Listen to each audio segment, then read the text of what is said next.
Chaque continent, chaque biotope a ses animaux emblématiques. Quelques-uns d'entre eux, plus forts et plus dangereux que les autres, attirent particulièrement l'attention du public et des scientifiques.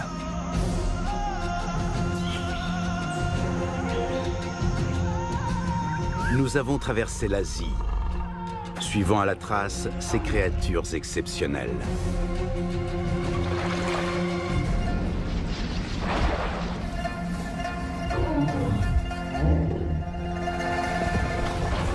Avec la complicité de pisteurs, nous les avons trouvés. Les grands animaux d'Asie.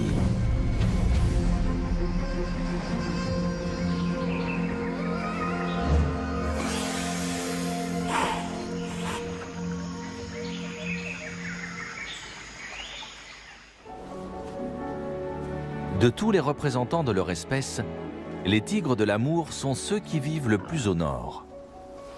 La giboyeuse taïga de l'extrême-orient russe est leur dernier grand refuge. Pour réussir à survivre ici, ils parcourent des milliers de kilomètres par an.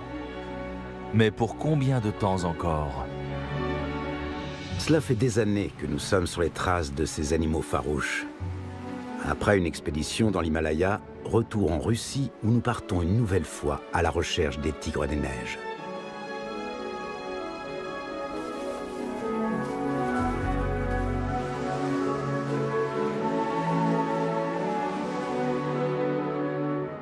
Les tigres de l'Amour vivent aux confins de l'extrême-orient russe.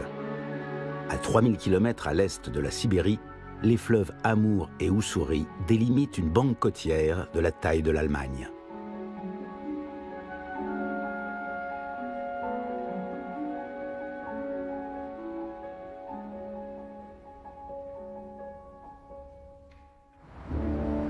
Vladivostok. La ville était interdite aux étrangers sous l'ère soviétique.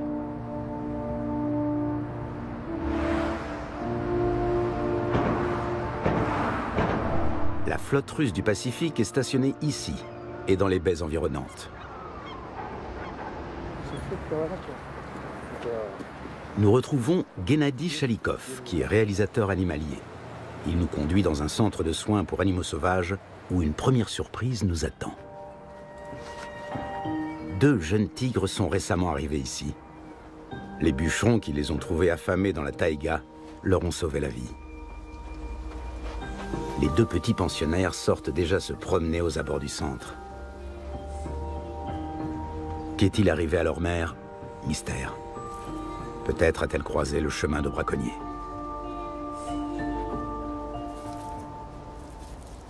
Les petits ont survécu, mais il n'est pas sûr qu'ils puissent un jour retourner vivre dans la taïga.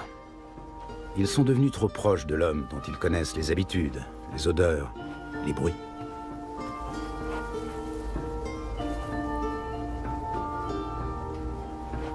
Les hommes les nourrissent et les soignent, mais l'enseignement des bases de la survie dans la taïga est une autre paire de manches.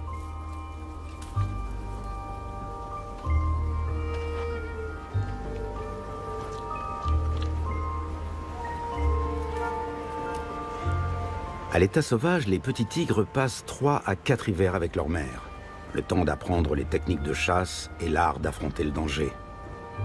Les longues promenades à travers la taïga font partie de la formation. Les petits s'entraînent à décrypter les moindres détails de leur environnement.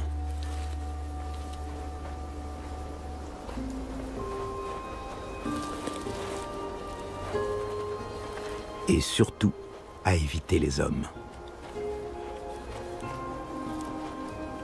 Cela devient néanmoins de plus en plus difficile.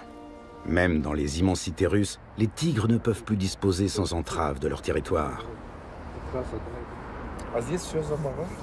En Chine et en Corée, les tigres de l'Amour ont déjà été exterminés depuis longtemps. Restent les profondeurs de la taïga russe, où certains spécimens peuvent encore être observés.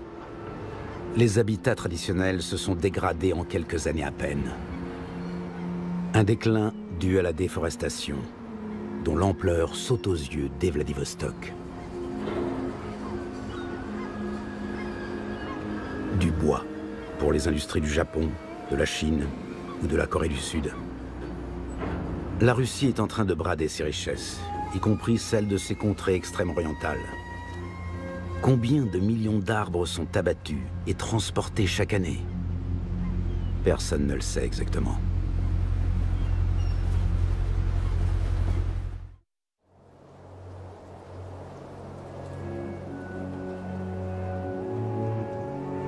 Les nuits sont glaciales dans la taïga de l'Ussuri. Plus de la moitié de l'année, le paysage est pétrifié par le gel.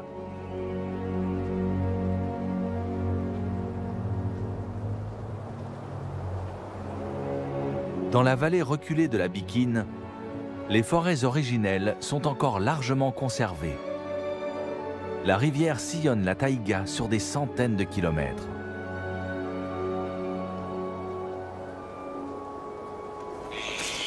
Des pies bleues vagabondent à travers la forêt, le plus souvent à proximité des sangliers ou des chevreuils d'Asie.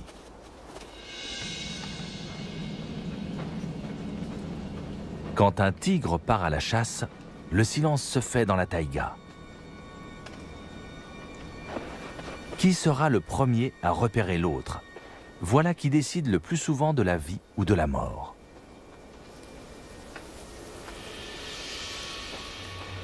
Il faut au tigre environ une douzaine de tentatives avant d'attraper une proie. Cela leur coûte à chaque fois beaucoup d'énergie. Les tigres ont de l'endurance. Ils peuvent observer une proie à distance pendant des heures. Ils analysent la situation dans ses moindres détails avant de passer éventuellement à l'attaque. L'animal est-il seul ou en groupe? Est-il en bonne santé ou affaibli? Dans quelle direction souffle le vent? La neige est-elle gelée ou molle? Peut-on avancer sans se faire remarquer?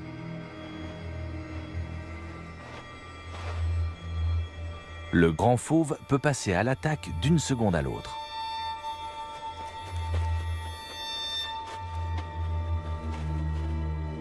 Le sanglier a apparemment senti quelque chose. Le tigre a encore 200 mètres à parcourir. Impossible dans ces conditions d'attaquer par surprise.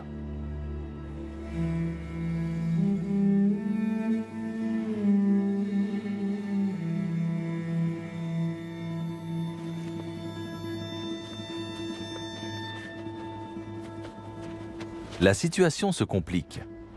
Le sanglier rejoint le versant opposé. Pour attaquer, le tigre serait obligé de traverser la vallée qui est à découvert, puis de remonter légèrement. Le sanglier aurait ainsi de bonnes chances de lui échapper.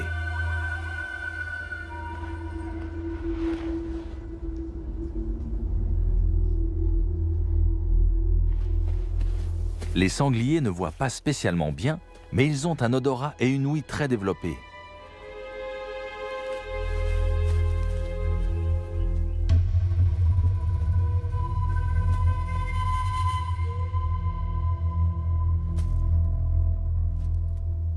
Maintenant ou jamais, le tigre se lance dans l'angle mort, avant de remonter la pente.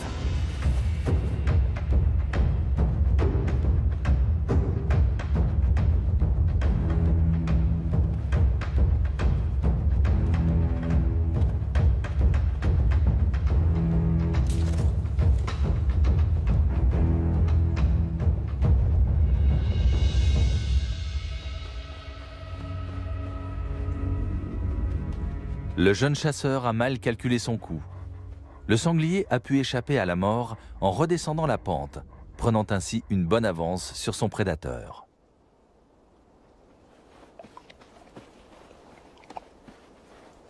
C'est le quotidien des tigres. Le plus souvent, ils rentrent bredouilles de la chasse. Les pies bleues aussi devront attendre pour passer à table. Un tigre de plus de 200 kg ne peut se permettre que des sprints de courte durée.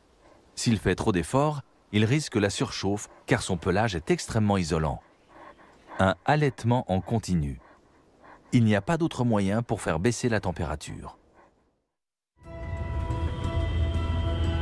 Des pistes qui semblent interminables nous conduisent vers les tigres de l'amour. Mais à un moment, le voyage s'arrête net. Ça ressemble à une frontière. On arrive déjà en Chine? Non, c'est le Japon.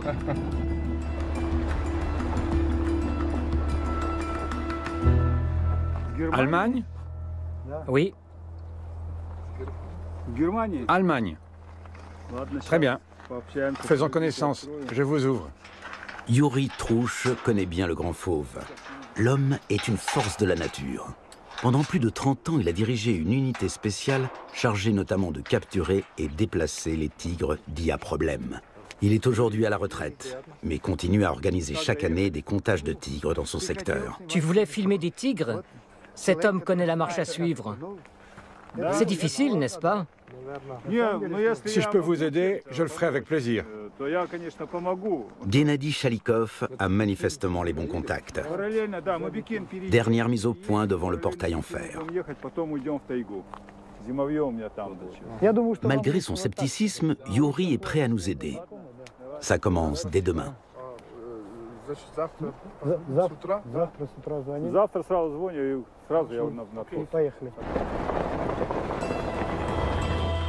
Tout évolue très vite au royaume des tigres. Ce chemin à travers la taïga n'existait pas il y a quelques années. Ce sont des bûcherons qui ont ouvert cette voie dans la forêt. De part et d'autre de la piste, les arbres les plus précieux ont été abattus et emportés. Les autres, laissés à même le sol.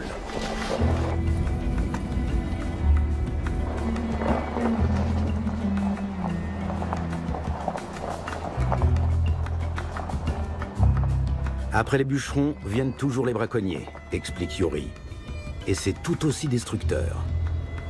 Car s'il n'y a plus de gibier, les tigres disparaissent du paysage. Je klaxonne pour qu'ils s'éloignent de la piste. Des braconniers pourraient leur tirer dessus et les tuer. Quand ils n'ont plus rien à se mettre sous la dent, des tigres affamés viennent parfois dans les villages. Leurs premières victimes sont le plus souvent des chiens.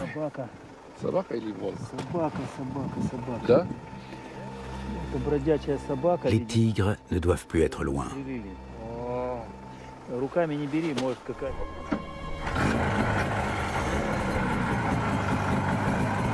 Mais nous sommes vite rattrapés par la réalité.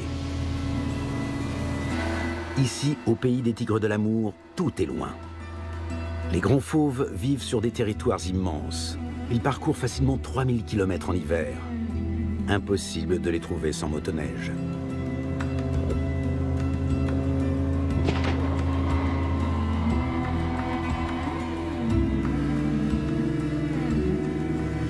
En été, notre engin s'enfoncerait au moins d'1 mètre dans la boue.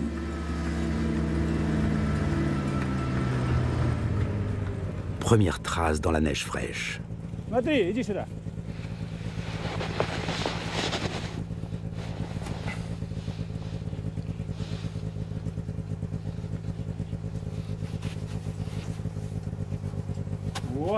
Il est grand celui-là, regarde, il fait presque 3 mètres.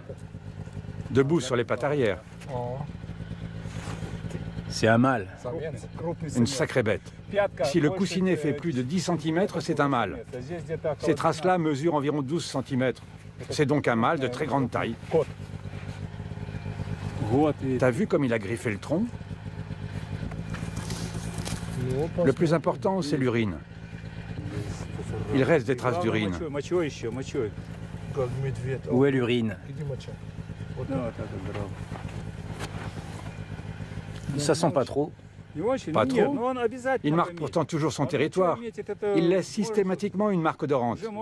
Elle est peut-être déjà partie. Un géant. Un seigneur. Un seigneur incontesté. Allez, on continue.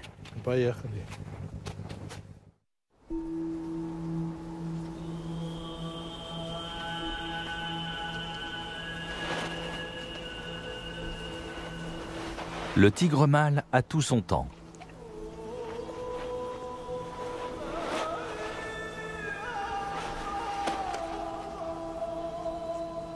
Depuis plusieurs jours, il tourne autour d'une femelle et décode avec soin les petits messages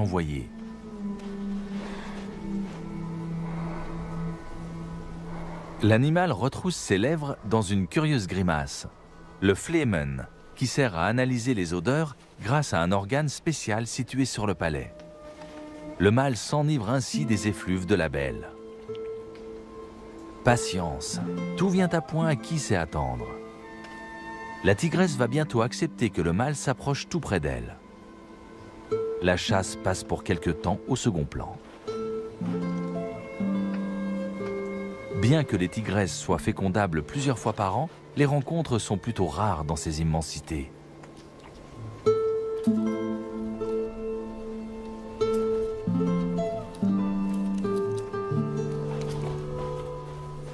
Par ailleurs, dès qu'une femelle a des petits, elle se détourne du mâle pendant plusieurs années. C'est pour cela que son vaste domaine jouxte les territoires de plusieurs femelles.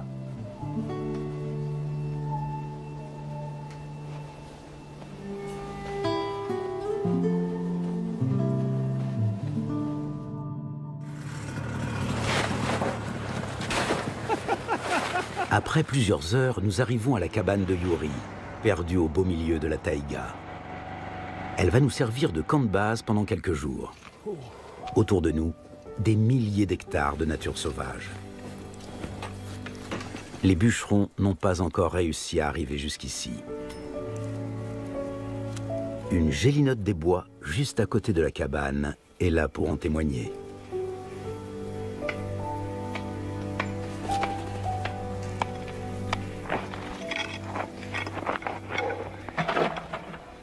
Le thermomètre affiche moins 25 degrés. Dans ces conditions, notre café est chèrement gagné. Les préparatifs vont prendre encore une bonne demi-heure. Les jours passent. Nous faisons de longues randonnées dans la taïga, attentifs au moindre bruit et portés par l'espoir d'apercevoir un tigre. La taïga d'Ussuri a une faune sauvage d'une grande richesse, mais la densité en gibier est faible. Cela explique en partie pourquoi les tigres de l'amour parcourent d'aussi grandes distances. Zibline, Elle se déplace toujours de la même manière. c'est toujours 1, 2, 3, puis vient le saut. Regarde, ici c'est d'une grande régularité. Ça se voit bien. Comme un tigre, mais en petit.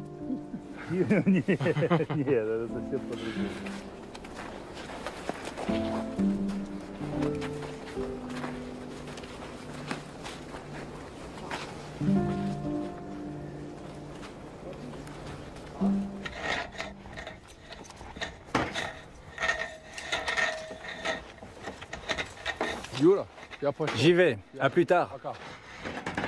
Très bien.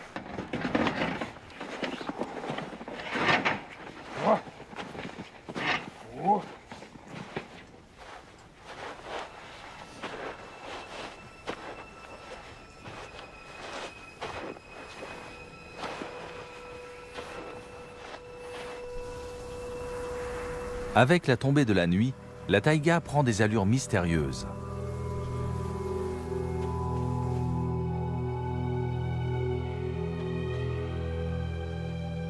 Un porte-musc.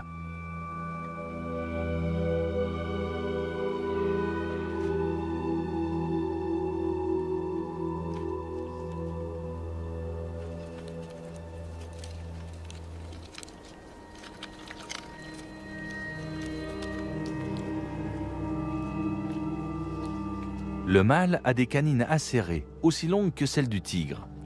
Ses dents effrayantes contrastent avec le comportement craintif de l'animal.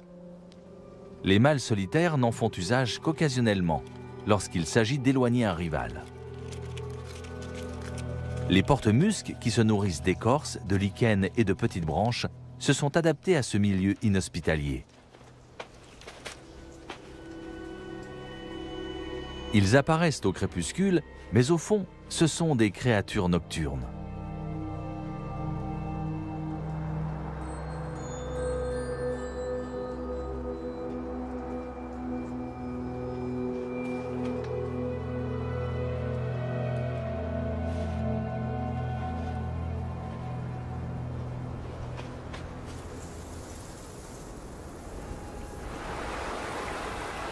Le vent et le débit rapide de l'eau font que le ruisseau n'est pas pris par la glace, même à moins 30.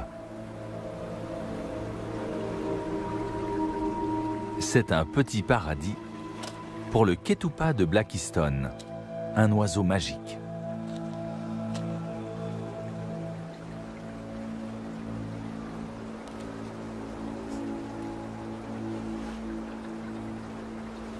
Comme un lynx, il scrute un moment les eaux à la recherche d'éventuels poissons.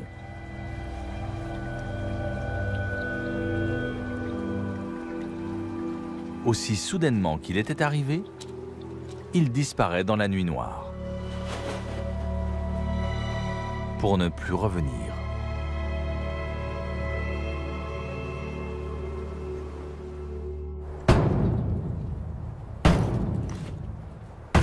Après plusieurs semaines dans la cabane de Yuri, nous voici repartis pour de nouvelles aventures. Nous voulons nous enfoncer encore plus profondément dans la taïga.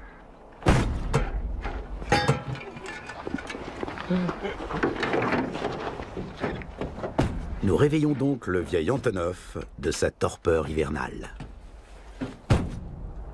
Ce vieux coucou a près d'un demi-siècle. Et pour l'instant, on n'a pas encore trouvé mieux pour observer la taïga du ciel.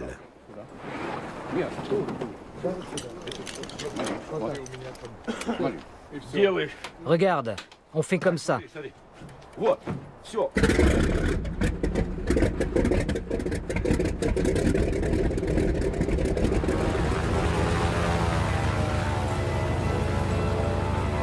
En espérant que l'appareil tiendra le choc,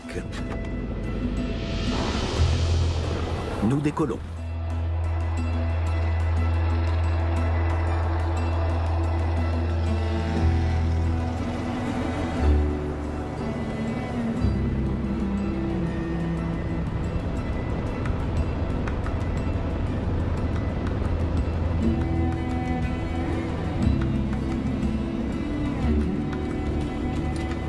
Ici, il n'y a plus le moindre petit arbre. L'aspect du paysage ne change que très lentement.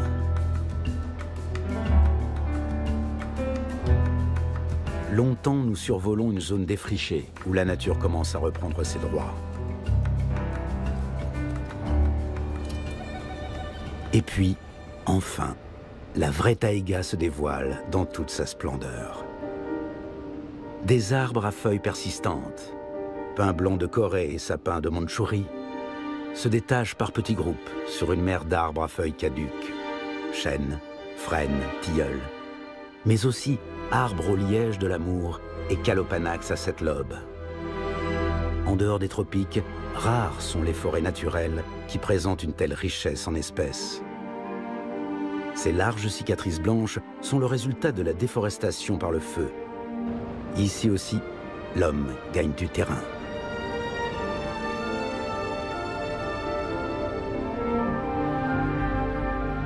Nous suivons la vallée glaciaire de la Bikine, où poussent sans doute les dernières forêts originelles de l'Ussuri. Ici et là, nous repérons de petits villages dispersés. Krasny Yar, Laoucha et Olonga. Le plus souvent, ils ne sont accessibles qu'en bateau ou motoneige.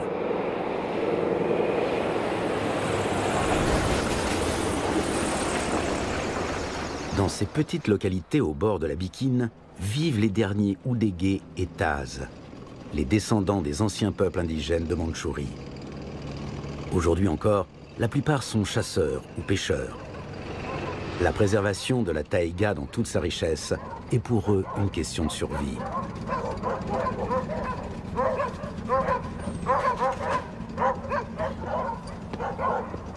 Leurs langues sont en train de disparaître. Les jeunes générations ne parlent plus que russe.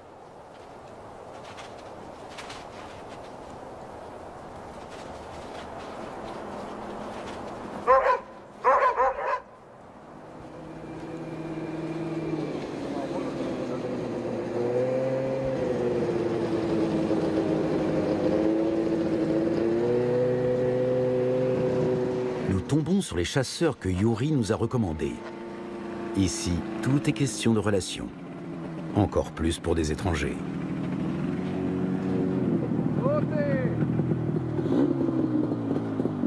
Gennady Chalikov n'a pas non plus la partie facile. Bonjour, bonjour. T'es en retard. Mais non. T'avais dit quelle heure? 11 heures? Non, t'avais dit 1 heure. Les préparatifs prennent un certain temps. Nous voulons remonter la Bikine sur 200 km pour rejoindre le territoire de chasse de nos 2 guides Oudégués. Pour eux, ce n'est ni plus ni moins qu'une petite promenade. Dans 1 minute, on y va. Schumacher. Qui? Schumacher. Tu le connais, ce Schumacher? Une fois que le départ est donné, toute communication devient impossible avec le bruit et les gaz d'échappement des motoneiges. Celles-ci sont appelées outyuk en russe, c'est-à-dire fer à repasser glissant à vive allure. Nous pensions que la couche de glace recouvrant le cours d'eau était plus compacte. Vu du ciel, les fissures n'avaient l'air de rien, et surtout, elles semblaient plus éloignées des traces. Constantine, notre pilote de Formule 1, s'arrête plusieurs fois pour jauger l'épaisseur de la glace d'un air préoccupé. On peut y aller.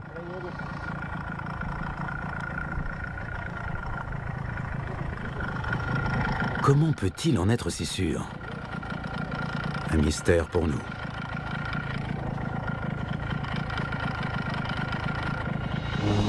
Mais cela fonctionne.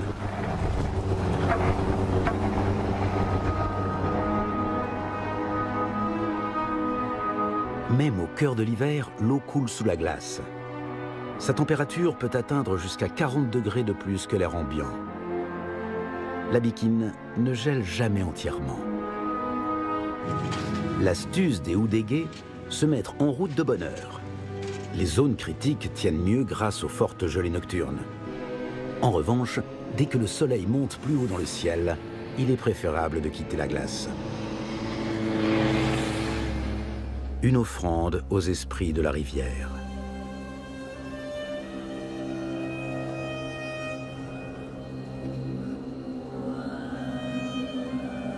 Aujourd'hui encore, il y a toujours des cas de disparition dans la taïga ou des noyades dans la Bikine.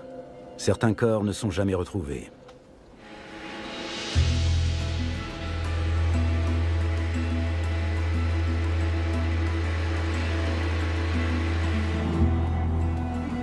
Le camp des chasseurs est niché au bord d'un ancien bras de la rivière. Comme jadis, les droits de chasse se transmettent de père en fils.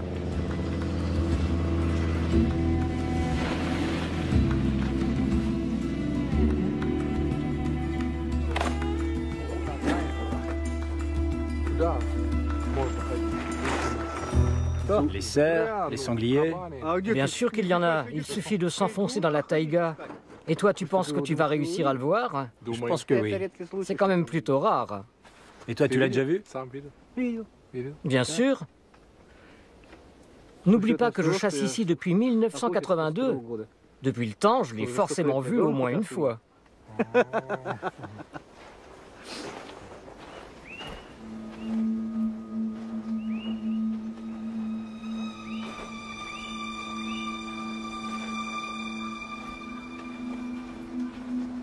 Tu ne verras pas le tigre s'il n'a pas décidé de se montrer, disent les Oudégués. Mais il est là, et il te voit. Ces mots reviennent comme une litanie lors des promenades en solitaire à la tombée de la nuit. Amba nous a sûrement déjà observés plusieurs fois.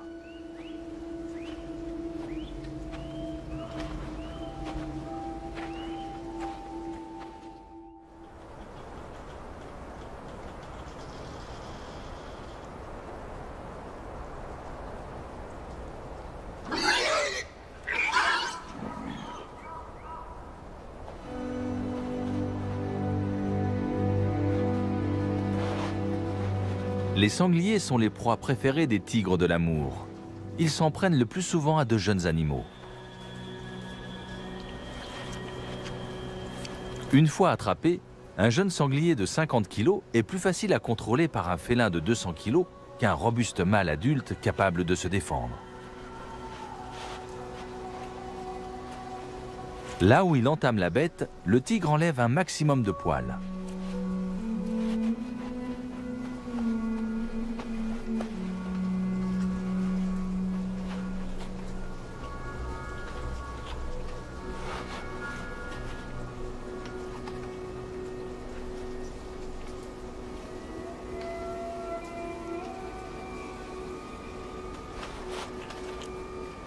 Il commence son festin par les pattes arrière. C'est là que les muscles sont les plus développés. Comme tous les félins, le tigre tranche la viande à l'aide de ses carnassières.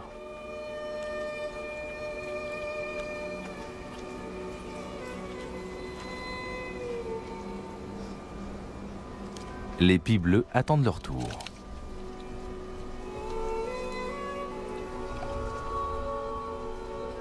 Mais le tigre prend tout son temps. Il a mangé les plus gros morceaux et semble maintenant hésiter à faire une pause.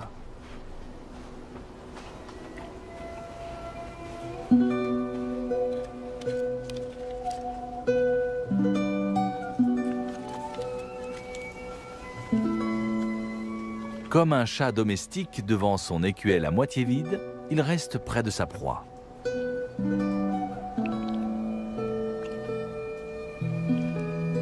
Un tigre repu semble extrêmement pacifique.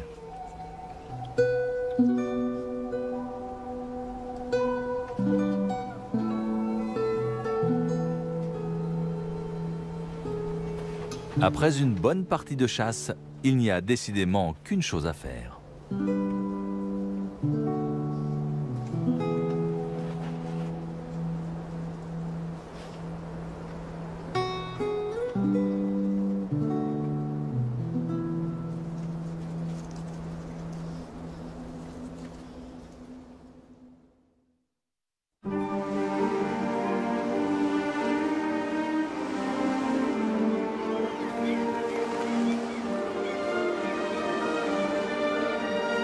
Nous quittons la taïga pour aller sur la côte.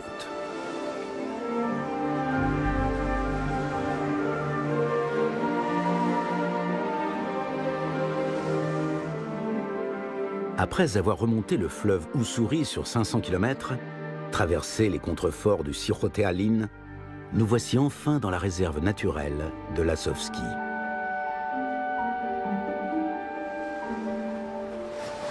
Nous retrouvons Galina Salkina, la plus grande spécialiste des tigres de Russie et une amie de longue date.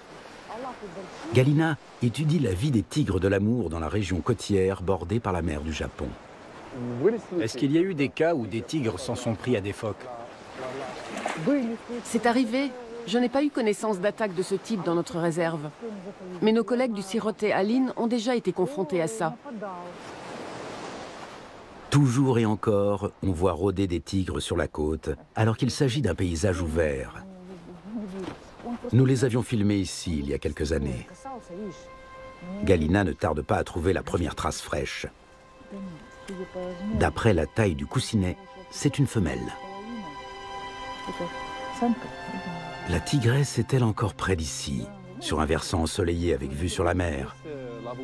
Ou est-elle déjà loin? Nous suivons la trace qui nous conduit de baie en baie. À quelques mètres de la mer, nous découvrons les restes d'une biche. C'est ici que la tigresse a tué sa proie. Elle a mis de côté les poils, mais aussi un fœtus.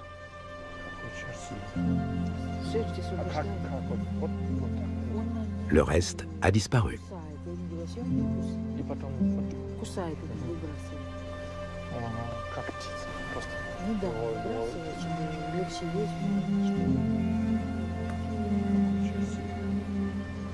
Il a tout mangé? Où sont les restes? Il les a emportés là-bas. Ah, ok. Par là en bas, mais je ne sais pas exactement où. La tigresse a mis sa proie à l'abri. La pente ne l'a pas découragée. C'est effrayant. On fait quoi si elle est en haut? On n'a pas de fusil. Sur près de 2 km, nous suivons la trace de la tigresse à travers la forêt. Elle a choisi pour ses agapes cette petite butte d'où l'on peut voir dans toutes les directions.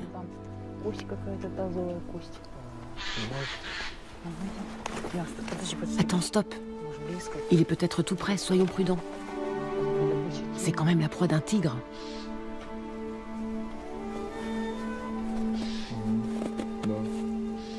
J'ai des chaînes.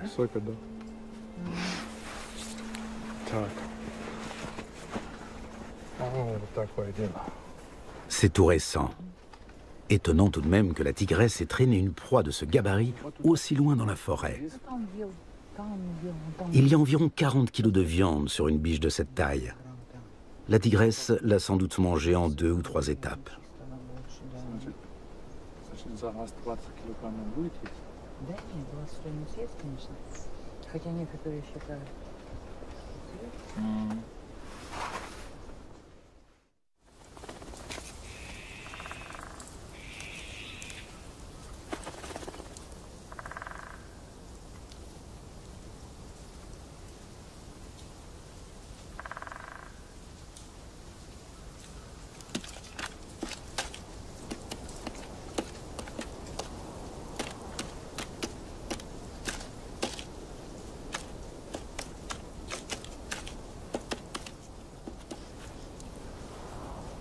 Il est rare que les tigres de l'amour dévorent leur proie en une seule fois. Avec les températures négatives, la viande ne se gâte pas. Les prédateurs prennent donc leur temps et restent plusieurs jours à proximité de la carcasse. D'autres peuvent ainsi en profiter. La tigresse est détendue.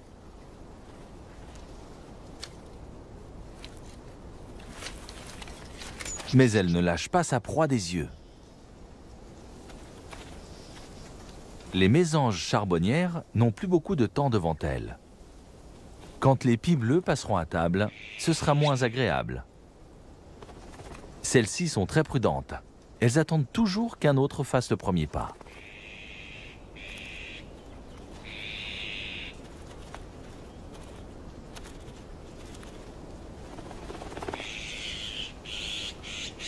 Vivre dans le voisinage d'un tigre s'avère rentable pour les pies. Elles ont systématiquement leur part du gâteau.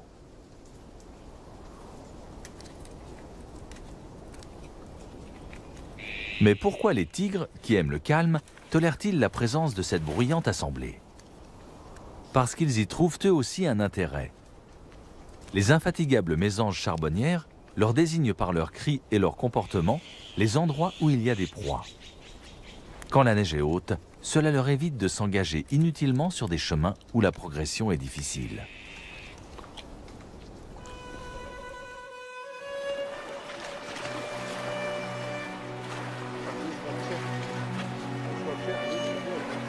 Nous accompagnons le mari de Galina dans sa tournée d'inspection sur le littoral de la réserve.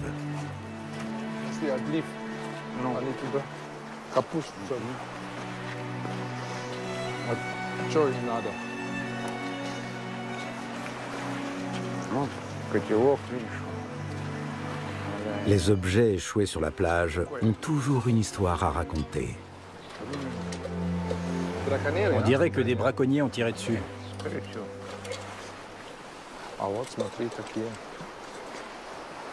Je ne sais pas trop. Ce serait plutôt... Regarde-moi ça. Il y avait peut-être un reste de viande à l'intérieur. Galina a une autre idée. Elle procède comme un inspecteur de police criminelle. Pas d'erreur. La casserole a bel et bien été transpercée par les dents d'un tigre. L'empreinte des canines est parfaitement visible et l'intervalle correspond. C'est bien connu, la présence d'objets humains dérange les tigres. Autrefois, les pièges photographiques étaient recouverts d'une sorte de housse avec un garnissage en duvet pour les protéger du froid. Tu fais un tour dans la forêt, tu regardes autour de toi et tout d'un coup, tu vois plein de duvets sur le sol. Ça signifie que l'appareil n'est plus là. Voilà celui que j'ai installé. Je reviens un peu plus tard et il est ouvert. Et qu'est-ce qu'on voit? Oui, la trace d'une canine. C'est la canine? Oui, c'est ça. Dans ce cas pourtant, le malfaiteur a été photographié. Ici, Galina est encore en train d'installer les appareils. Peu de temps après surgit le tigre. Il emprunte exactement le même chemin que Galina. Le félin passe en revue tous les endroits que la scientifique a touchés, puis finit par lui signifier tout le mal qu'il pense de l'espionnage.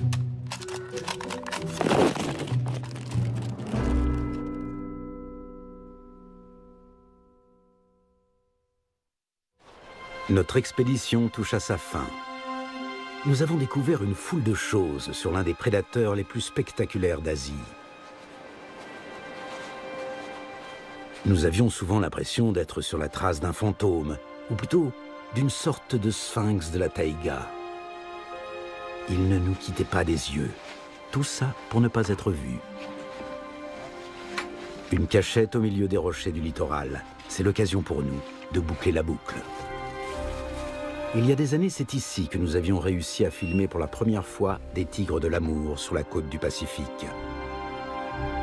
Aujourd'hui, nous savons que ces félins n'étaient pas d'étranges apparitions, mais de jeunes tigres errants à la recherche d'un nouveau territoire.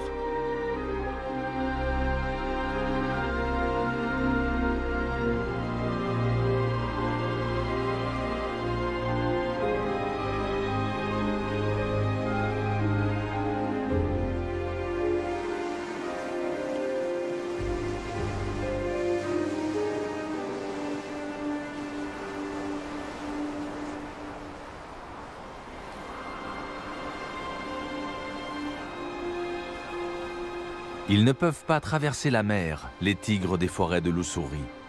Ils ne survivront que s'ils ont la possibilité de rester dans la taïga. Ces immensités glacées aux confins de l'Asie sont le refuge de nombreux animaux sauvages. Mais seul le tigre inspire à l'homme un tel respect mêlé d'effroi.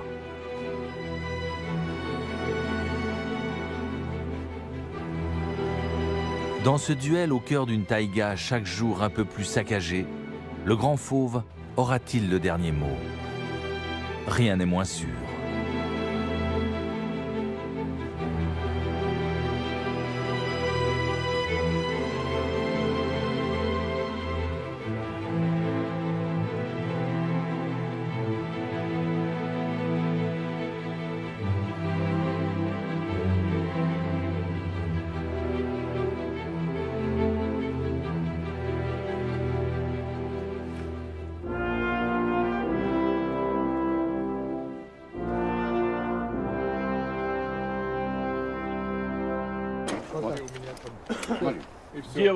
Regarde, on fait comme ça.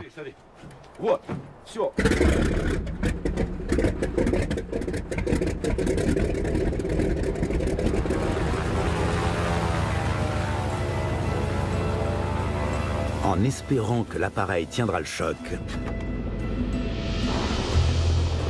nous décollons.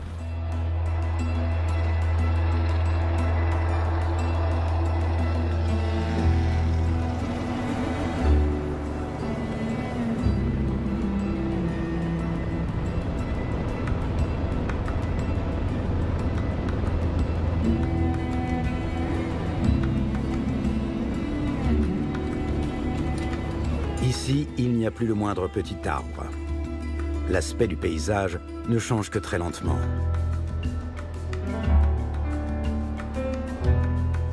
Longtemps, nous survolons une zone défrichée où la nature commence à reprendre ses droits. Et puis, enfin, la vraie taïga se dévoile dans toute sa splendeur. Des arbres à feuilles persistantes, pins blancs de Corée et sapins de Mandchourie, se détachent par petits groupes sur une mer d'arbres à feuilles caduques, chênes, frênes, tilleuls, mais aussi arbres au liège de l'amour et calopanax à 7 lobes. En dehors des tropiques, rares sont les forêts naturelles qui présentent une telle richesse en espèces. Ces larges cicatrices blanches sont le résultat de la déforestation par le feu. Ici aussi, l'homme gagne du terrain.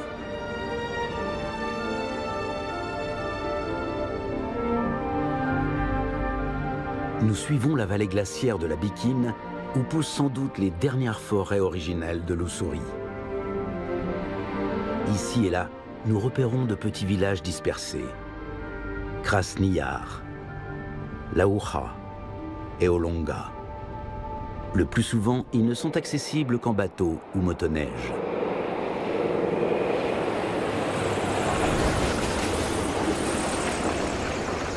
Dans ces petites localités au bord de la Bikine, vivent les derniers Oudégués et Tazes, les descendants des anciens peuples indigènes de Mandchourie. Aujourd'hui encore, la plupart sont chasseurs ou pêcheurs. La préservation de la taïga dans toute sa richesse est pour eux une question de survie.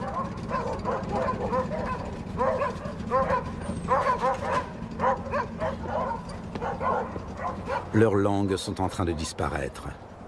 Les jeunes générations ne parlent plus que russe.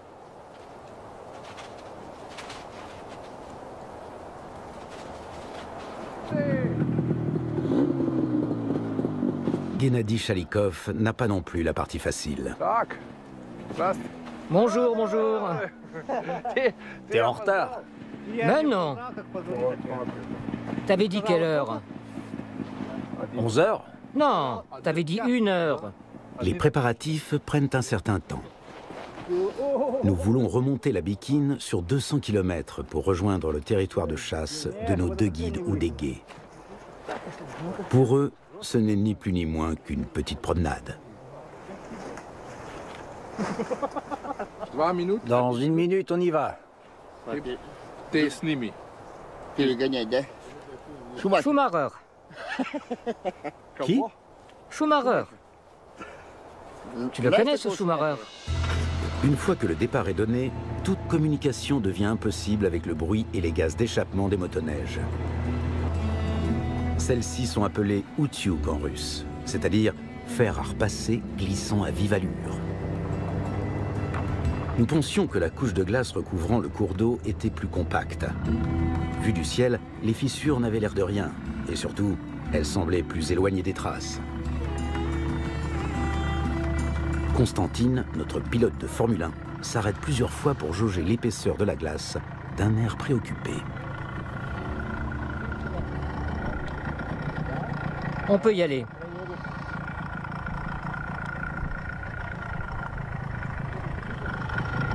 Comment peut-il en être si sûr?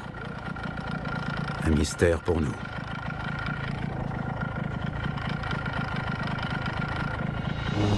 Mais cela fonctionne.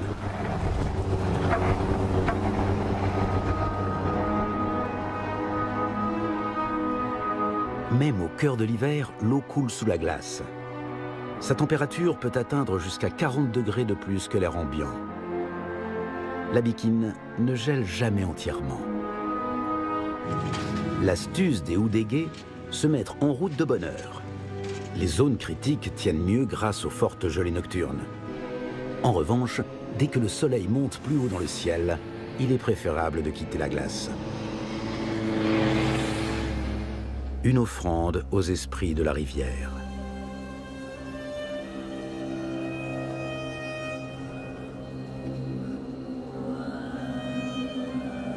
Aujourd'hui encore, il y a toujours des cas de disparition dans la taïga ou des noyades dans la Bikine. Certains corps ne sont jamais retrouvés.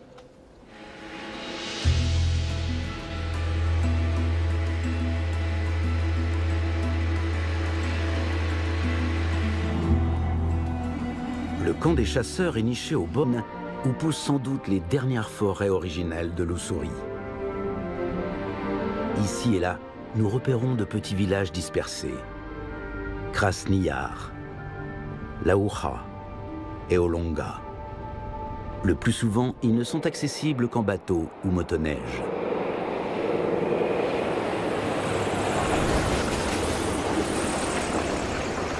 Dans ces petites localités au bord de la Bikine, vivent les derniers Oudégués et Tazes, les descendants des anciens peuples indigènes de Mandchourie. Aujourd'hui encore, la plupart sont chasseurs ou pêcheurs. La préservation de la taïga dans toute sa richesse est pour eux une question de survie.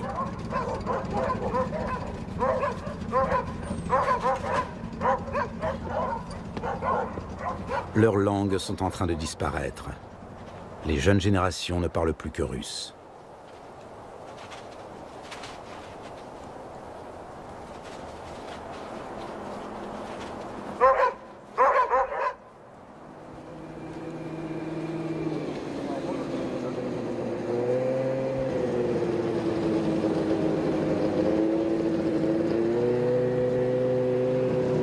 Nous tombons sur les chasseurs que Yuri nous a recommandés. Ici, tout est question de relations. Encore plus pour des étrangers.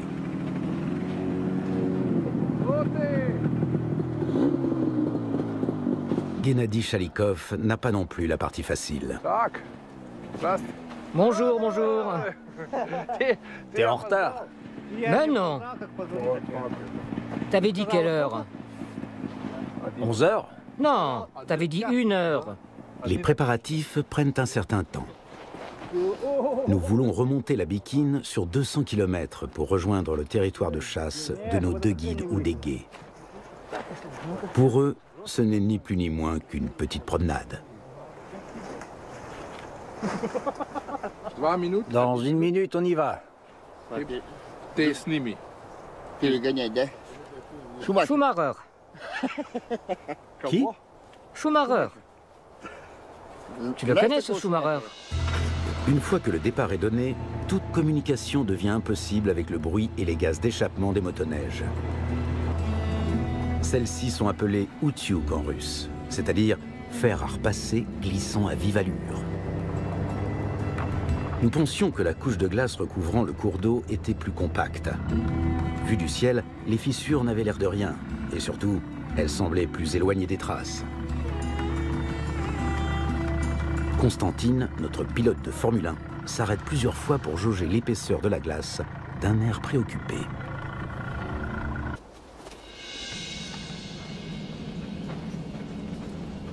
Quand un tigre part à la chasse, le silence se fait dans la taïga. Qui sera le premier à repérer l'autre? Voilà qui décide le plus souvent de la vie ou de la mort.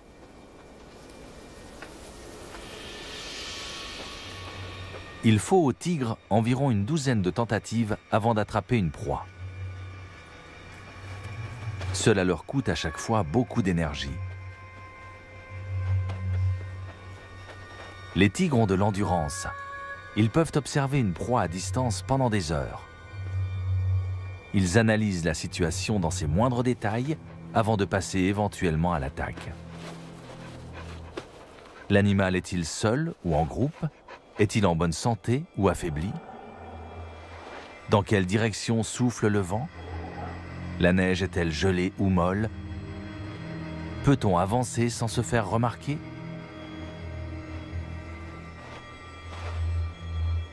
Le grand fauve peut passer à l'attaque d'une seconde à l'autre.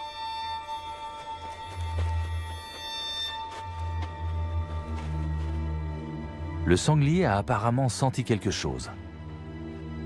Le tigre a encore 200 mètres à parcourir.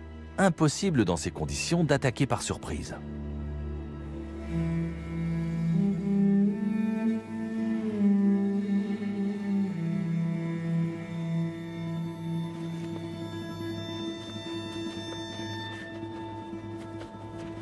La situation se complique.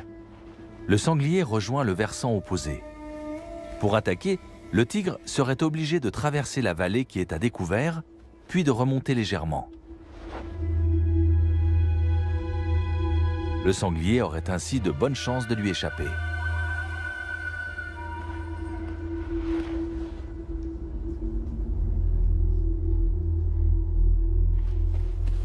Les sangliers ne voient pas spécialement bien, mais ils ont un odorat et une ouïe très développés.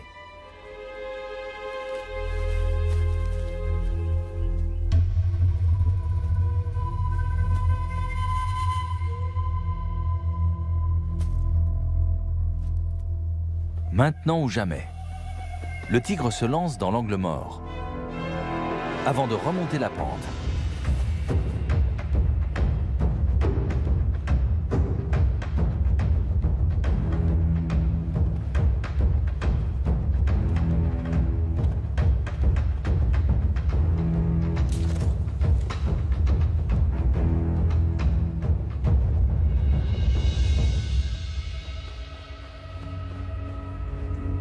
délimite une bande côtière de la taille de l'Allemagne.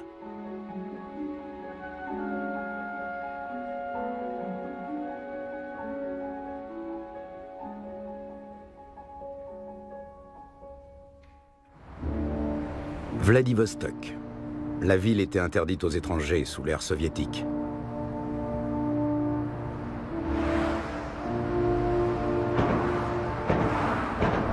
La flotte russe du Pacifique est stationnée ici et dans les baies environnantes. Nous retrouvons Gennady Chalikov, qui est réalisateur animalier.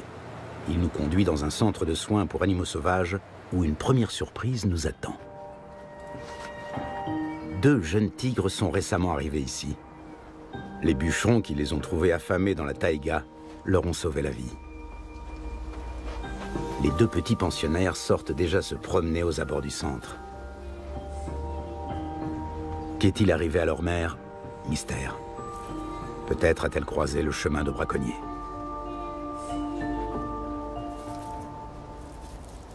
Les petits ont survécu, mais il n'est pas sûr qu'ils puissent un jour retourner vivre dans la taïga. Ils sont devenus trop proches de l'homme dont ils connaissent les habitudes, les odeurs, les bruits.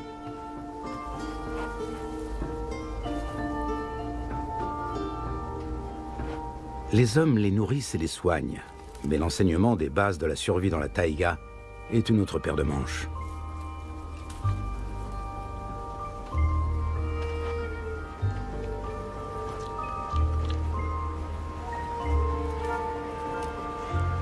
À l'état sauvage, les petits tigres passent 3 à 4 hivers avec leur mère, le temps d'apprendre les techniques de chasse et l'art d'affronter le danger.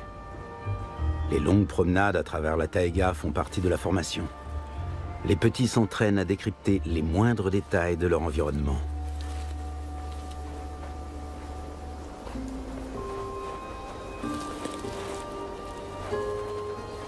Et surtout, à éviter les hommes. Cela devient néanmoins de plus en plus difficile. Même dans les immensités russes, les tigres ne peuvent plus disposer sans entrave de leur territoire. En Chine et en Corée, les tigres de l'amour ont déjà été exterminés depuis longtemps. Restent les profondeurs de la taïga russe, où certains spécimens peuvent encore être observés. Les habitats traditionnels se sont dégradés en quelques années à peine. Un déclin dû à la déforestation, dont l'ampleur saute aux yeux dès Vladivostok. Du bois. Pour les industries, tigres affamés viennent parfois dans les villages. Leurs premières victimes sont le plus souvent des chiens.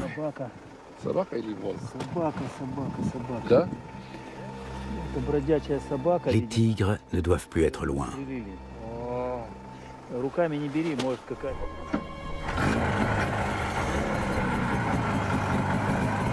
Mais nous sommes vite rattrapés par la réalité. Ici, au pays des tigres de l'amour, tout est loin. Les grands fauves vivent sur des territoires immenses. Ils parcourent facilement 3000 km en hiver.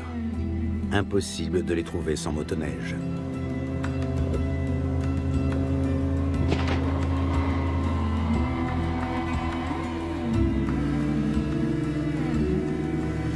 En été, notre engin s'enfoncerait au moins d'1 mètre dans la boue.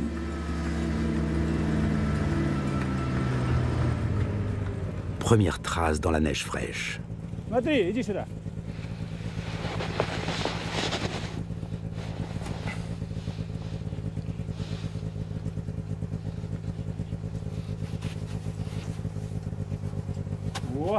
Il est grand celui-là, regarde, il fait presque 3 mètres. Debout sur les pattes arrière.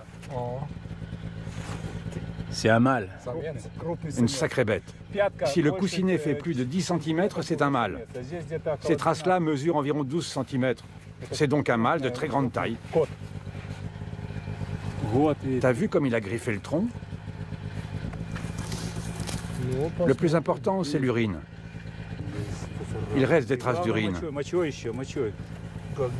Où est l'urine? Ça sent pas trop. Pas trop. Il marque pourtant toujours son territoire. Il laisse systématiquement une marque odorante. Elle est peut-être déjà partie. Un géant. Un seigneur. Un seigneur incontesté. Allez, on continue.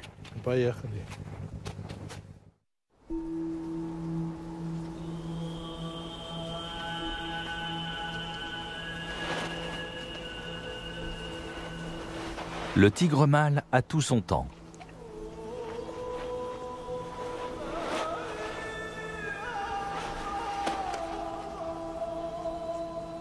Depuis plusieurs jours, il tourne autour d'une femelle et décode avec soin les petits messages envoyés.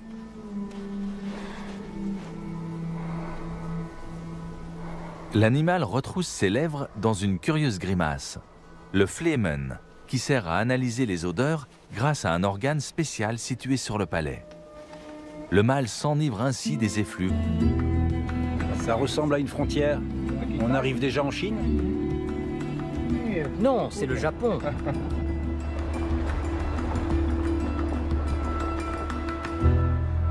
Allemagne? Oui. Allemagne. Très bien. Faisons connaissance. Je vous ouvre. Yuri Trouche connaît bien le grand fauve. L'homme est une force de la nature. Pendant plus de 30 ans, il a dirigé une unité spéciale chargée notamment de capturer et déplacer les tigres dits à problème. Il est aujourd'hui à la retraite, mais continue à organiser chaque année des comptages de tigres dans son secteur. Tu voulais filmer des tigres? Cet homme connaît la marche à suivre. C'est difficile, n'est-ce pas? Si je peux vous aider, je le ferai avec plaisir. Gennady Chalikov a manifestement les bons contacts. Dernière mise au point devant le portail en fer. Malgré son scepticisme, Yuri est prêt à nous aider. Ça commence dès demain.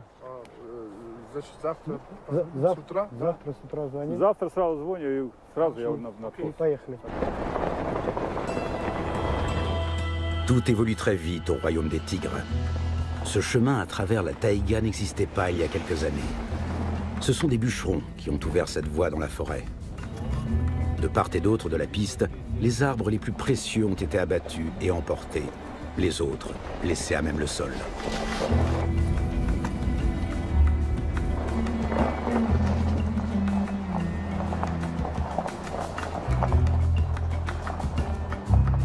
Après les bûcherons, viennent toujours les braconniers, explique Yuri. Et c'est tout aussi destructeur. Car s'il n'y a plus de gibier, les tigres disparaissent du paysage. Je klaxonne pour qu'ils s'éloignent de la piste. Des braconniers pourraient leur tirer dessus et les tuer. Quand ils n'ont plus rien à se mettre sous la dent, des tigres affamés viennent parfois dans les villages. Leurs premières victimes sont le plus souvent des chiens.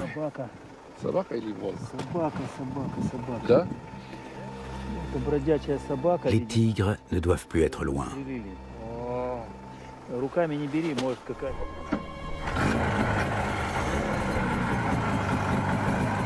Mais nous sommes vite rattrapés par la réalité. Ici, au pays des tigres de l'amour, tout est loin. Les grands fauves vivent sur des territoires immenses. Ils parcourent facilement 3000 km en hiver. Impossible de les trouver sans motoneige.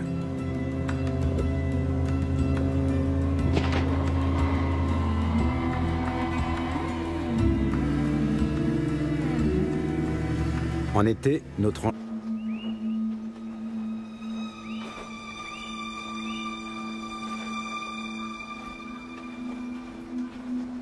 Tu ne verras pas le tigre s'il n'a pas décidé de se montrer, disent les Oudégués. Mais il est là, et il te voit. Ces mots reviennent comme une litanie lors des promenades en solitaire à la tombée de la nuit. Amba nous a sûrement déjà observés plusieurs fois.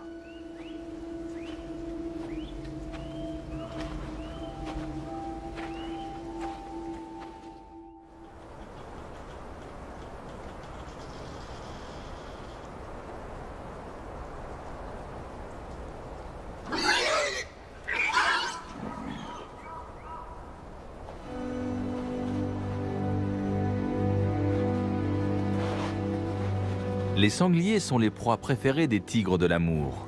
Ils s'en prennent le plus souvent à de jeunes animaux. Une fois attrapé, un jeune sanglier de 50 kg est plus facile à contrôler par un félin de 200 kg qu'un robuste mâle adulte capable de se défendre. Là où il entame la bête, le tigre enlève un maximum de poils.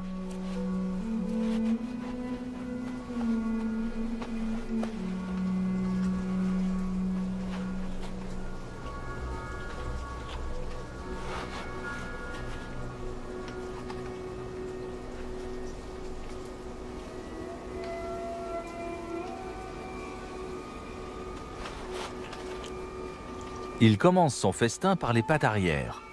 C'est là que les muscles sont les plus développés. Comme tous les félins, le tigre tranche la viande à l'aide de ses carnassières.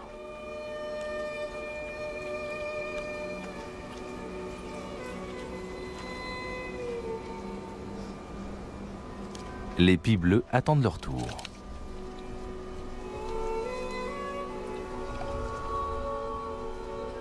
Mais le tigre prend tout son temps. Il a mangé les plus gros morceaux et semble maintenant hésiter à faire une pause.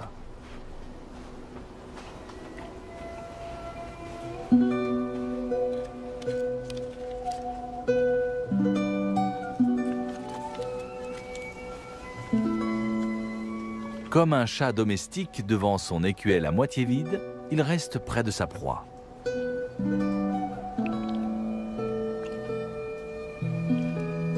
Un tigre repu semble extrêmement pacifique.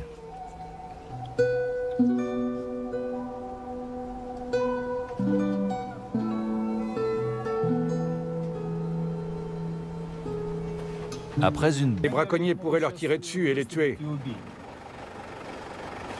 Quand ils n'ont plus rien à se mettre sous la dent, des tigres affamés viennent parfois dans les villages. Leurs premières victimes sont le plus souvent des chiens.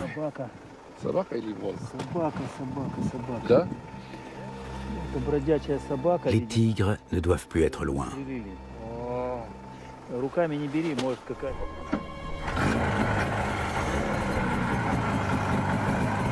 Mais nous sommes vite rattrapés par la réalité. Ici, au pays des tigres de l'amour, tout est loin. Les grands fauves vivent sur des territoires immenses. Ils parcourent facilement 3000 km en hiver. Impossible de les trouver sans motoneige.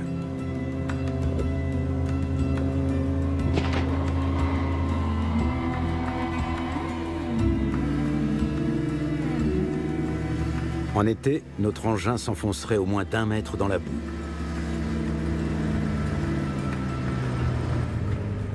Première trace dans la neige fraîche.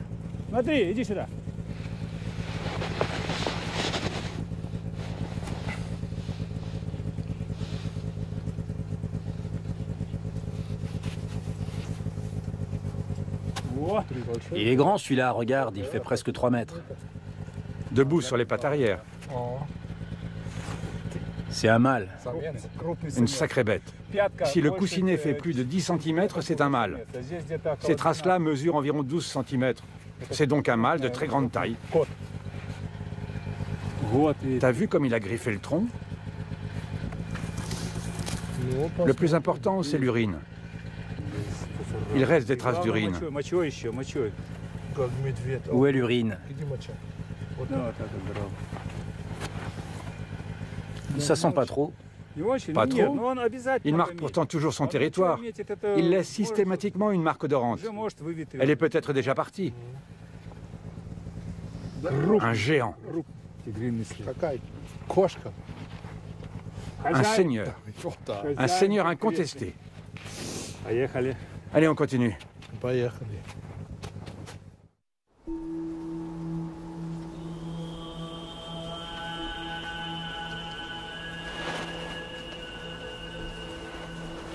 Le tigre mâle a tout son temps.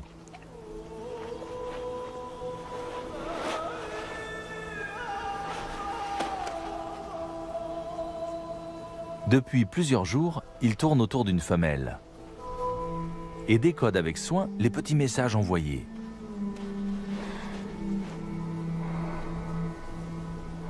L'animal retrousse ses lèvres dans une curieuse grimace, le flehmen, et continue à organiser chaque année des comptages de tigres dans son secteur. Tu voulais filmer des tigres? Cet homme connaît la marche à suivre. C'est difficile, n'est-ce pas? Si je peux vous aider, je le ferai avec plaisir. Gennady Chalikov a manifestement les bons contacts. Dernière mise au point devant le portail en fer. Malgré son scepticisme, Yuri est prêt à nous aider. Ça commence dès demain.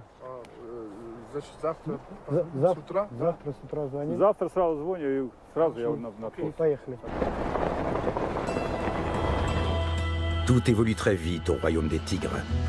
Ce chemin à travers la taïga n'existait pas il y a quelques années. Ce sont des bûcherons qui ont ouvert cette voie dans la forêt. De part et d'autre de la piste, les arbres les plus précieux ont été abattus et emportés. Les autres laissés à même le sol.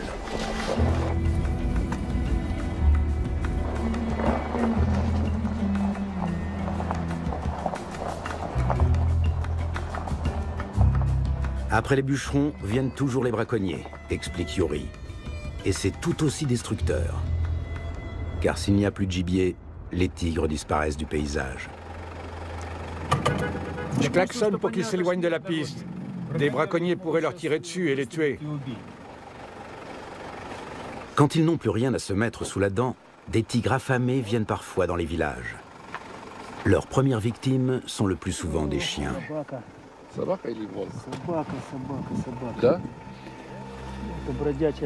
Les tigres ne doivent plus être loin.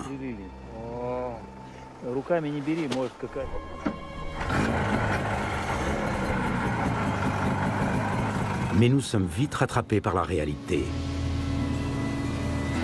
Ici, au pays des tigres de l'amour, tout est loin. Les grands fauves vivent sur des territoires immenses. Ils parcourent facilement 3000 km en hiver. Impossible de les trouver sans motoneige.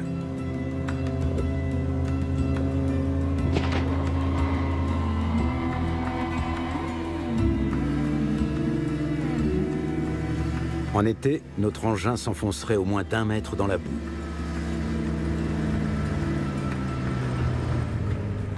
Première trace dans la neige fraîche.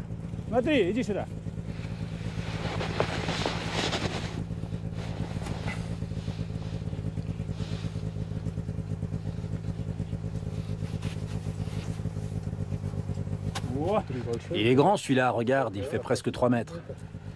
Debout sur les pattes arrière. C'est un mâle. Une sacrée bête. Si le coussinet fait plus de 10 cm, c'est un mâle. Ces traces-là mesurent environ